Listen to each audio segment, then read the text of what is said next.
Welcome, Vanessa, to the Resetting Homo Sapiens podcast. It's a pleasure to have you here. Thank you. It's a pleasure to be here. Thank you very much for the invitation. My pleasure. We like to start by grounding things in a little bit of personal and professional history. And I know that you have a corporate background, you're an MBA student at IE. So why don't you start by telling us a little bit about how you ended at the intersections of business, yoga, and well-being? Well, in my case, it was maybe slightly different, even though it's still a quite cliche story. I do have also the whole yoga teacher training in Bali experience that I'm sure many share with me. But for me, really, the big game changer was a situation in my career where I was actually kind of about to take the next level. And I was very, very closely working together with senior management. And back then, I was still really convinced that my overall goal is to have a successful career in a larger organization. And I realized then that the majority of the people I was working with who had achieved that goal were actually extremely cynical and deeply unhappy about what they were doing. So I realized I needed to change something. And I just wanted to take a break from that life. And that's when I decided to go for a yoga teacher training, just to completely set off. And that's what I did. And then I realized that there are a lot of very meaningful concepts and ideas that are part of the yoga philosophy and that are not very well known to many people that offer very useful and practical tips for the business environment. And my goal then was to really make this accessible and enable people to use these tools.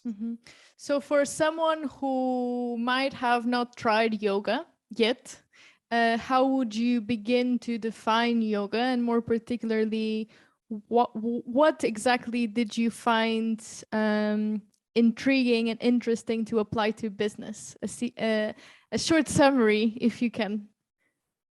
Well, so if you take the term yoga as itself, I'm sure you will know, but many others might not know that it actually means union. So for me, another word to put union is connection. And when we look at the word connection, I think the most obvious connection that people would think of would be the connection of our body and mind, which are a part of yoga. And I think that's a very good, a very important start, because I think that connection with our body is something that many of us, particularly who are in an academic environment, who are in a business environment, they kind of lost that connection. And they may not think it's very important to be successful at work. And I think it is extremely successful, and it will become increasingly important. And it's not only because it's important to not have pain, because whenever we have pain in our bodies, we're just not very productive and we don't feel good. We get annoyed very easily. But I think also with AI on the rise and processes becoming more and more digitalized, what we can really make a difference as human being is whenever we are intuitive and whenever we are creative. And we can be significantly more creative and intuitive when we are in connection with our body. Another thing that it really helps us with is with our concentration, our ability to focus, especially nowadays where a lot of people work from home. They may realize that during very important meetings, they start walking up and down, something we do kind of without setting the intention first, and it helps us to focus and concentrate. And those are little tips and little ways, but it's really important for us. The second one, our mind, where we think we are much more in connection with, but the reality is that the majority of people really aren't, because we're not really setting a clear intention with our thoughts. And that's something that may even come as a surprise to some of us, but we can actually really influence our thoughts, and it's really important to do so. So we get out of vicious circles, we really maintain our mental health. The third one is our soul. And now maybe it already, like for some people, it feels like we're stepping away from business. But I think soul is particularly important in the business context, because what we need more is compassion and kindness. And back in my old life, sometimes I thought that people had an advantage when they had less of that, because maybe they were more successful. But I really think it harms us in a very deep, like in a way that we don't notice. When we do something that is actually cruel or mean, or it doesn't feel right to us, and we can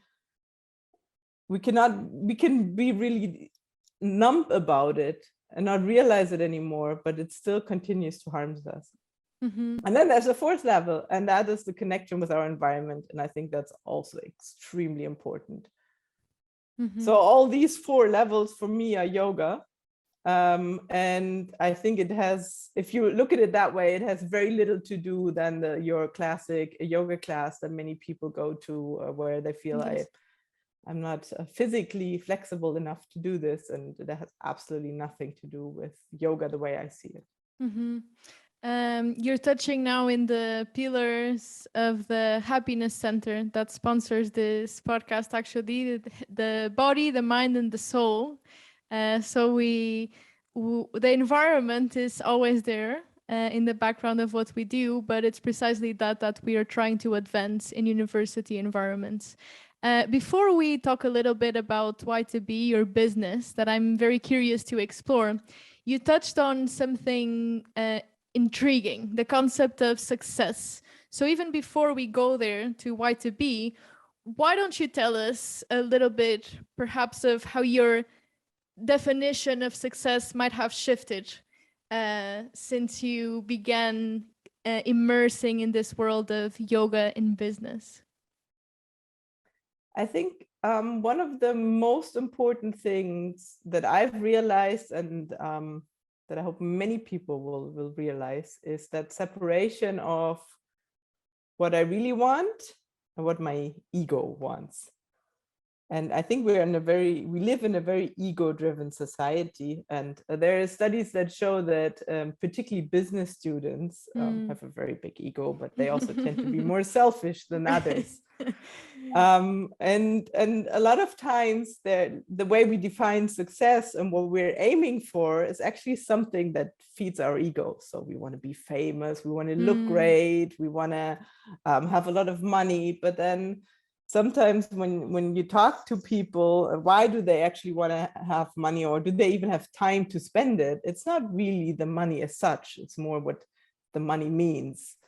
So as soon as you become more clear about these things and also test out what really makes you happy, then it becomes much clearer. So for me, I would almost want to replace happiness with success. But I think at the same time, it's not just about becoming happier for me, and especially for me and my business, because I also want to reach a lot of people. I want to make a difference with what I'm doing. So whenever when my ego pops up again, and obviously it's still there, so every once in a while it still wants to really influence me. But now I ask myself always the question, okay, is this something that really makes me happy and that I really want? Or is it just me being jealous of somebody else? Or is it just like, oh, why did she do this and I could have done it better? And once you get that clearer, then it becomes, I think, a more realistic target and also a more fulfilling goal to be successful. Absolutely. It's funny because this week I was interviewing another guest and we were deconstructing the concept of happiness, because sometimes it seems that it gets a bit abstract. And the word that you used just now, the word fulfillment, I think it's very related to this conversation, because at the end of the day, feeling happy sometimes might be feeling happy about ourselves. So it can be very egoic. But when we extend that concept of happiness to include more people, but also to mean more something like fulfillment, and our fulfillment becomes making other people happy and having an impact on other people's lives, then we come again to this redefinition of success. So I resonate a lot with your words. Now let us shift to Y2B. I was sharing with you right before we started that what I like particularly about your approach is that you're very inclusive and very simple in the way that you communicate with people. So why don't you tell us a little bit about why you do what you do and what you do exactly? Okay, so well, when I had this moment of realizing what really makes me happy, and maybe also the wrong goals I had in the past, I felt like, okay, I want to spread the news. I want other people to also have the same realization, because it seems so obvious, but at the same time, yeah, I just wasn't there before. And I thought it needs somebody from the business environment who knows how it is to work for a larger organization, who knows how to be in a very competitive environment, who knows the challenges, but also who appreciates the positive sides of it. Because I'm still somebody, I love productivity, I like the business environment, I really enjoy working with people who are very professional about the way they work.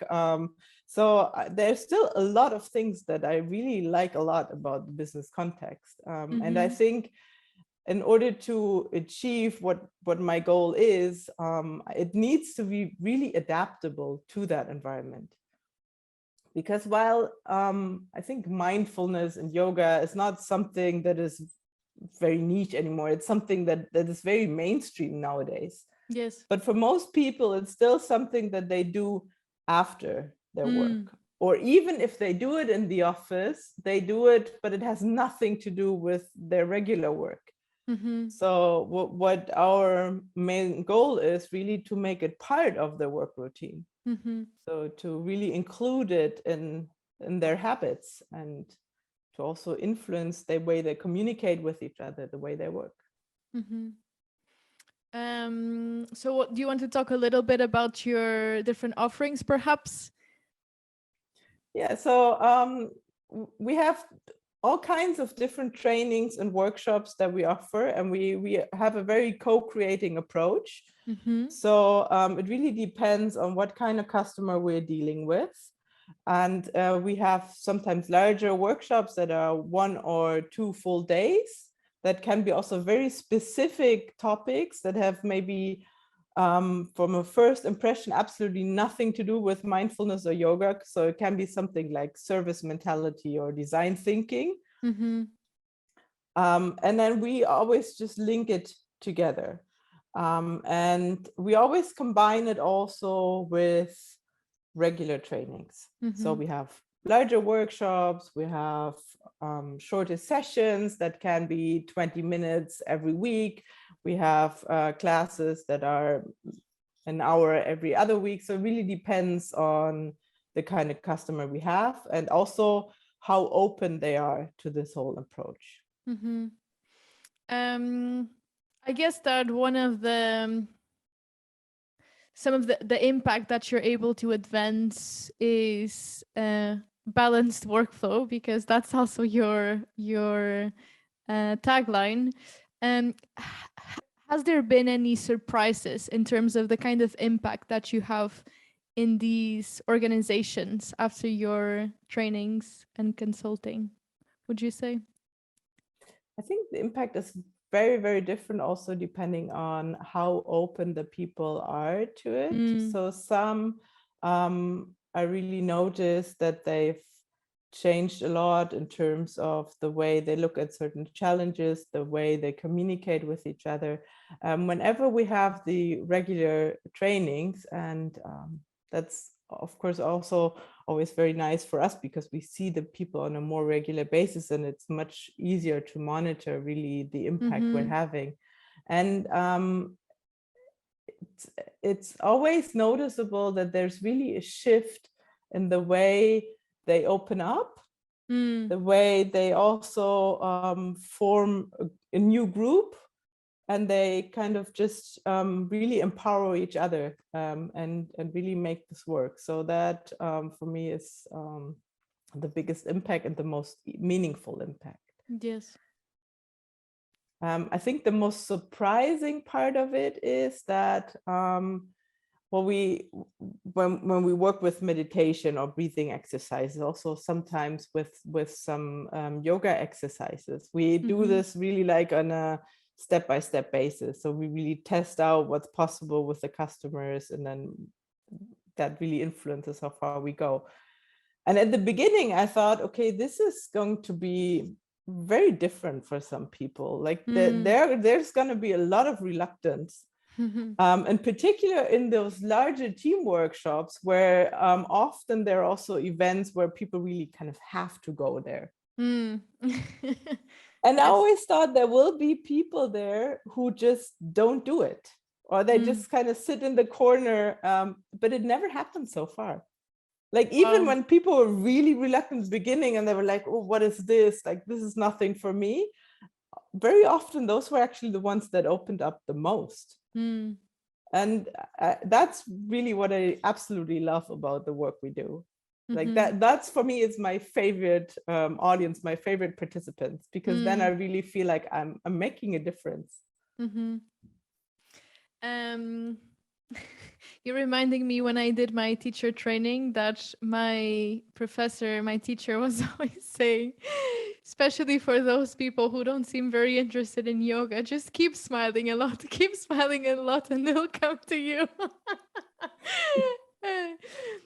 So for our listeners who might be curious about ways in which they could be more or foster well-being in their workplace environments, or perhaps have a more balanced workflow, what would be some of your suggestions on how they might start this process? One of the very, very easy tools that we always recommend is just start meetings with 1 minute in silence. It sounds super simple, but it's something that really helps us to start the meeting more focused, to really separate the discussion from previous discussions people may have had. And then on the next level, you can also combine it with very like a conscious breathing exercise. And actually I have a GIF file for that I can share. Maybe you can also put it in the notes. Absolutely, so in the notes. that people can use that, because we came up with it at the end of last year because we kept getting the feedback from customers that they want to do the minute of silence, but they feel awkward about it. They don't know how to do it. And then I said, okay, just put on the GIF and then it does the work for you. So that's a very simple way of doing it. And maybe just another add-on, very often, not only in business, but everywhere, we keep asking the question like, how are you? Without actually meaning it. Like we don't even wait for the answer. And instead of doing that, you could do something like, how do you feel on a scale from 1 to 10? And it really helps people to also notice differences as they go along in different days. But also it kind of encourages a further conversation if you want to open it up, if you even want to make it like an open statement. That's a great one. I'll take that. How do you feel from 1 to 10? And a question emerges from that actually, because then when you do open the door for people to bring their feelings to the workplace, right? They're there anyways. You're just acknowledging they exist to start with. But then how where's that middle ground that you still expect people to perform, but you are fostering emotional safety? What would be your thoughts on this topic of where to draw the boundary, if you can start I just think it's a talking about very that? interesting and very good question. It's actually a question I think about a lot. Mm, Because while I think, well, I'm really convinced we need to open up more. I agree that we have to draw a line somewhere. And also when we talk about the whole topic of mental health, we don't want to come to a point where people feel like every time they have a little tiny something, they have to talk about it for 2 hours and then yeah. they're left with 10 minutes to actually do the work. I think it really depends on the organization, and it also very much depends on where people are at. Mm-hmm. Because depending on also the type of business you're in, it can be a tremendous stress level. It can be a very cruel and rough work environment, or it can be already one which is already relatively open. Yes. And I think most important about it is that we feel these days that whenever we're tired, whenever we are not physically strong, it's a weakness that we need to cover up. Mm. But when I'm, let's say, a project manager and I work on a project with 5 people and one of them has a huge headache and finds it extremely difficult to concentrate, and one cannot actually sit down in the meeting because there's very strong back pain, like all these kinds of different things, it would actually help to know and maybe spend a few minutes at the beginning of the meeting to really look into how we can maybe adapt the overall setting of the meeting to make everybody feel more comfortable. Do we need more breaks? Is it okay for people to stand up in the middle of the meeting? Can we just do a very simple exercise after 45 minutes just to wake people up again? Absolutely.